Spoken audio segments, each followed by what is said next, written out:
Namaste.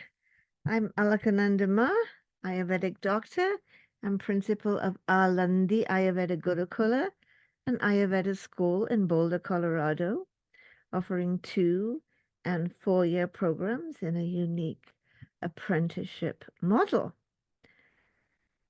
So I have some exciting news to share. We're going to be offering a self-paced course in Ayurvedic nutrition which you'll be able to access from our website. And we're currently doing the live online version.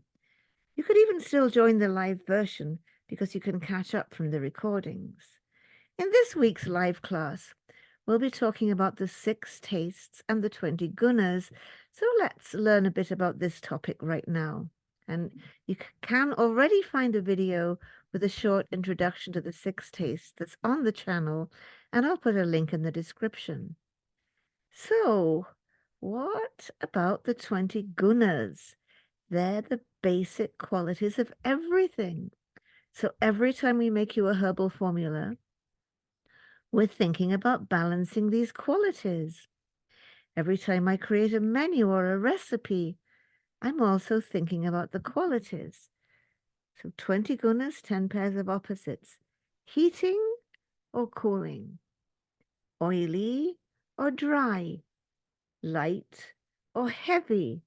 Rough or smooth, sharp or dull, soft or hard, static or mobile, cloudy, which can also be sticky or clear, gross or subtle, and dense or flowing.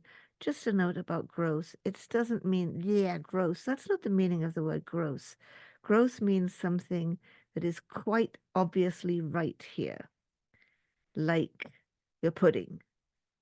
And subtle is like, is there peppermint somewhere around? So in the class itself, we're going to explain this in a lot more detail, but let's just think a little bit about how we can use these 10 pairs of opposites to create a balance in our life. Remember, like increases like. So gune gunana varohanti, use one quality to bring down another. So how do you want to balance the qualities for the seasons? Like having cooling foods on a hot summer day, or warming or heating foods in the winter. Then what about your constitution? Use one quality to bring down another, like increases like.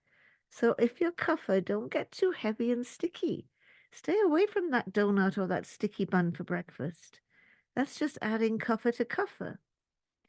Don't get too light or dry if you're vata. Like, don't be a vata raw foodist. Don't get too oily for your pitta. Pitta doesn't get on well with oily because pitta is a little bit oily. So think about the season and what qualities you want to bring in. Think about your own constitution and using opposite qualities.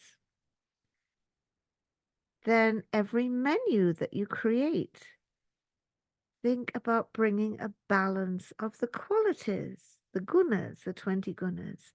If you want to have a crunchy, light salad, drying and rough and cold for your vata, how about a warm, flowing soup with some olive oil?